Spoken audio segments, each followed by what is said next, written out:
Hello friends, welcome back to our channel and today in this video हम जो है बात करने वाली हैं that how to make good notes. Means exams आ रहे हैं, बहुत सारा प्रेशर है कि किस तरीके से पढ़ाई करें, है ना। बहुत सारा लैकिंग कंसंट्रेशन एंड हो सकता है आपका गाइडेंस इतना अच्छा नहीं हो आपके पास। तो उन सारी चीज़ों का प्रॉब्लम को शॉर्ट आउट करने के लिए जो बेस्ट टेक्निक है वो है आपके नोट्स जितने ही अच्छे होंगे आपके उतने अच्छी मीन्स बोलना चाहिए at the time of examination उतना कम आपके अंडर प्रेशर होगा और उतना ज़्यादा आप रिविजन कर सकोगे, है ना। उतने अच्छे आपके मार्क्स होंगे। Then moving onwards to the notes में जो सबसे पहले इंपॉर्टेंट है that is the characteristics of the notes, कि आपके नोट्स होने कैसे चाहिए, है ना। एक आइडियल नोट्स कैसे होने चाहिए। तो मैं सबसे पहले बोलूँगी कि आइडियल नोट्स के लिए कुछ तरीके हैं, मतलब तरीके नहीं, मैं आपको बोलूँगी कि इस तरीके के होने चाहिए। फर्स्ट जो है आपको वो easy to understand and learning होनी चाहिए। मतलब ऐसा होना चाहिए कि जिसको आप आसानी से समझ सको, ये नहीं कि आप उसको देखे और कॉम्प्लिकेटेड टाइप फील करो, और उस ऐसा ही नहीं सिर्फ अंडरस्टैंडिंग में नहीं, वो आपको लर्न करने में भी बहुत ईजी होना चाहिए, है ना। क्योंकि आप नोट्स बना रहे हो तो that should be very very easy then your text book and any other material. Okay, secondly is you should it's save your time. ऐसा नहीं है कि आपने नोट्स तो बना दिए लेकिन वो आपका टाइम और भी ज़्यादा ले रहे हैं। आपको एक चीज़ दिमाग में रखनी है कि आपको एक बुक का ही बुक नहीं बनाना है, आपको एक बुक का एक शॉर्ट फॉर्म बनाना है। अगर आप अगर 10 पेजेस पढ़ रहे हैं, 20 पेजेस पढ़ रहे हैं, तो depending upon the qualitative material कितना है उसके अंदर, उसको निकाल करके आपको 1-2 पेज के अंदर रफली लिख देना है। ओके, तो इसलिए आपको टाइम सेविंग होना चाहिए, टाइम कंज्यूमिंग नहीं होना चाहिए उस चीज़ को, है ना। ज़्यादा कॉम्प्लिकेटेड मत बनाइए आप उसको, एकदम की पॉइंट्स को ही नोट करना है आपको। नेक्स्ट आता है आपका content the information ideas, that is बोलना चाहिए आप सबसे पहले क्लासरूम जैसे जाते हो, ठीक है ना, जो मैडम सर जो भी पढ़ा रहे हैं आपको, आप पहले उसके इंपॉर्टेंट पॉइंट्स को प्लीज़ नोट डाउन कीजिए। उसके बाद जब आप कोई भी ऑनलाइन मटेरियल में कोई भी रेफर करते हैं then go through that online material. और ऑनलाइन मटेरियल के बाद जो है आपको क्या करना है, कुछ रेफरेंस बुक्स जो भी आपके प्रेफर करते हो, राइट, कुछ भी टॉपिक्स के लिए जब आप कॉम्प्लेक्स थोड़ा सा फील करते हो, कॉम्प्लिकेटेड फील करते हो, तो देन एट दैट टाइम तो आप उस चीज़ को भी रेफर करके और देन इन तीनों का मटेरियल गेन करके फिर आपको एक सिंगल नोट प्रिपेयर करना है। This is very very important. कई बार क्या होता है ना, लोग हम कोचिंग मटेरियल का अलग नोट्स बना के रखे हुए हैं, रेफरेंस बुक्स का अलग से नोट्स बनाए हैं, क्लासरूम का अलग से नोट्स हैं, आप पढ़ें तो पढ़ें किसे। तो आप तीनों से ही एक मैच्योर पॉइंट्स निकालने हैं आपको, उनको ही एक की पॉइंट्स के फॉर्म पे आपको अलग से नोट्स बनाए, that would be your final notes, ठीक है ना। उसके बाद आपको यहाँ वहाँ कहीं नहीं मतलब भटकना नहीं है। नेक्स्ट जो इंपॉर्टेंट है that is fourth, it should be very very comprehensive extract of your learning from the different study material. जैसे कि मैंने बोला ये भी होना चाहिए, उसके अंदर इंक्लूड होना चाहिए। एंड साथ ही साथ आपको कोई एक्स्ट्रा बुक्स को रेफर करने की कोई ज़रूरत नहीं पड़नी चाहिए। फिफ्थ में अगर मैं बोलूँ कि it should be very enable that to present your answer in the best way. See अब ये आप जो आपने नोट्स बनाए हैं ना, वो आपको इतने कैपेबल बना दें कि आप जो आंसर लिखे हो उनमें से ही कोई वर्ड्स होने चाहिए और आपका जो आंसर है एक आइडियल आंसर हो, that should be very very perfect answer, ठीक है ना।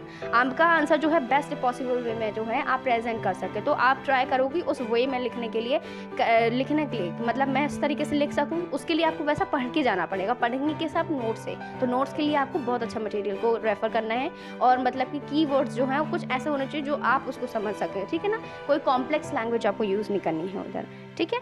नाउ जो सिक्स्थ आती है, being made by you, just because ये आपके थ्रू बनाई गई हैं तो you should be very very confident about it and very very acquaintance to it. Means ये है कि आपको कॉन्फिडेंट होना चाहिए, ऐसा आपका लैकिंग नहीं होना चाहिए आपके कॉन्फिडेंट में कि यार मैंने बना तो लिया है, अब पता नहीं काम करेगा भी या नहीं। भाई तुमने बनाया है तो तुम्हें इसके बारे में बहुत ज़्यादा कॉन्फिडेंट होना चाहिए कि yes it is with me, तो ऑब्वियसली बात है ये मेरे को हेल्प तो करेगा ही, है ना। तो आपका मटेरियल है, आपका नोट्स है, तो आपको समझ में आना चाहिए। सामने वाले को अगर नहीं आता है it's not your problem, right, क्योंकि तुमने अपने अंडरस्टैंडिंग पे बेस बनाया है और अपने लिए ही बनाया है। इसलिए मैं बोल रही हूँ ये बहुत इंपॉर्टेंट टिप है, मतलब ये वाली जो है कि आपको देखना है कि कॉन्फिडेंट आपको होना चाहिए, आप बहुत ज़्यादा एक्वेंटेंस हो इसके साथ में, ये सारा कुछ। लास्टली मैं बोलूँगी it should be very revisable when needed, मतलब कि ईजिली रिवाइजेबल होना चाहिए इसको कि सपोज करो कल एग्जाम है तो आप एक दिन पहले उसको पूरा जो है रिवाइज कर सको, कंप्लीटली आप उस चीज़ को रिवाइज कर सको। एकदम लेंथी नहीं बनाना है, लाइक अ टेक्स्ट बुक आपको नहीं बना के रख देना है ना, कि आप उस तरीके से बना के रख दो तो फिर आप तो रिविजन कर ही नहीं पाओगे। आप पढ़ भी लोगे रफली तो क्या रखा उसमें, है ना, एक उस लेवल का सेटिस्फैक्शन तो नहीं मिलने वाला आपको। तो ये कुछ कैरेक्टरिस्टिक थे कि जिस तरीके के हमारे नोट्स होने चाहिए। Now moving onwards, now that how to make good notes. तो अच्छे नोट्स कैसे बनाते हैं, कुछ इसके स्टेप्स हैं जिसके थ्रू आई थिंक आपको बहुत ज़्यादा हेल्पफुल करेगा। फर्स्टली जो है that is the structure of your notes by the syllabus. See, अगर आप कुछ बना रहे हो तो सबसे पहले आपको क्लियर होना चाहिए what is your syllabus. Syllabus क्या है आपका। कई बार कुछ रिड्यूस्ड भी हो जाता है पोर्शन, है ना, या फिर कहीं भी आप किसी भी बोर्ड्स एग्जाम की बात हो या फिर कोई कॉम्पिटिटिव एग्जाम की बात हो, कौन सा सेक्शन हटा है, कौन सा ऐड हुआ है ना, क्योंकि प्रीवियस ईयर का कुछ और हो सकता है, करंट ईयर का कुछ और हो सकता है। इसलिए आपको पहले सबसे पहले एक सिलेबस कॉपी आप अपने निकलवा लीजिए, प्रिंट आउट उस चीज़ का निकलवा के रख लीजिए अपने पास, ताकि आपके पास पता होना चाहिए जिस टॉपिक में आप लिख रहे हो, आपके पास पूरी इन्फॉर्मेशन होनी चाहिए कि वेदर ये आपको हेल्प करने वाला है या नहीं, क्योंकि ये है कि नहीं मेरे टॉपिक में, है ना। तो ये चीज़ आपको पता होना चाहिए कि सिलेबस में है या नहीं है। सेकेंडली जो इंपॉर्टेंट है that is include your examples in your notes. Means suppose करो आप मैथ्स, फिजिक्स, केमिस्ट्री किसी की भी नोट्स बना रहे हो, तो उस टाइम पे क्या है कि अगर आपने फॉर्मूला तो लिख लिया मैथ्स का, लेकिन अगर आपने एक भी इलस्ट्रेशंस नहीं दिए, एक भी एग्जाम्पल्स नहीं दिए हैं उसके, तो at the time of revision that would be very difficult for you कि आप उस चीज़ को कैसे रिवाइज करोगे, क्योंकि इम्प्लीमेंट उस तरीके से कैसे करना है, तो आपको एक डिफरेंट क्वेश्चन को रेफर करना पड़ेगा, तो it will take your time. तो बेटर है कि आप उसमें एक सॉल्व कर लें क्वेश्चन को, है ना, मतलब एप्लीकेबल करा लें, कोई एक उसके इलस्ट्रेशंस कुछ भी दें, कुछ भी एग्जाम्पल्स कर सकते हो, that would be very easy, है ना। रिविजन के टाइम पे आपको लगेगा यार इट इज़ वेरी इजी, है ना, आपको कहीं और नहीं जाना पड़ेगा दोबारा। फिर जो थर्ड है that is right the notes in your own words, जैसे कि history, geography and any other subject, कोई भी इस तरीके से हो सकता है। मैथ्स का भी है तो मैथ्स में क्या है, फॉर्मूला वगैरह तो लिखना ही है ना, वो तो बुक ही है। बाकी चीज़ों के मैं बोल रही हूँ जहाँ तक हो सके पॉसिबल है that try to make your notes in your own words. इसमें क्या होता है, आपको एग्जाम के टाइम पे आपको बहुत आसानी होती है इस चीज़ को ग्रास्प करने में, समझने में बहुत ईजीनेस फील होता है। लेकिन इसके साथ ये नहीं बोलना है कि अगर कोई वर्ड है तो उसका मीनिंग ही आप चेंज कर दो, है ना। कोई एक साइंटिफिक वर्ड है अगर साइंस का कहें, तो आप उसको अपने वर्ड में मत लिखो, वो साइंटिफिक वर्ड को ही वहाँ लिखना है, ठीक है। क्योंकि ये जो साइंटिफिक वर्ड्स होते हैं ना, ये कुछ एक्स्ट्रा मार्क आपको कैचअप करते हैं, क्योंकि उसमें एक काइंड ऑफ अटेंशन टीचर का जाता है कि काफ़ी अच्छा लिखा हुआ है स्टूडेंट ने, ठीक है। तो ये चीज़ को आपको जो है स्किप नहीं करना है उधर। नेक्स्ट जाता है आपका fourth, that write yourself the exam tips as you go, and मतलब कि एक visualize the complicated information in the matter। ये है कि सपोज करो कल आपका एग्जाम था, है ना, मतलब कोई या फिर यूनिट टेस्ट था, कुछ भी था, आप गए, आपने टेस्ट दिया, वापस से आप अपने नोट्स में आए, क्योंकि हो सकता है आपके कहीं मार्क्स कटे हों।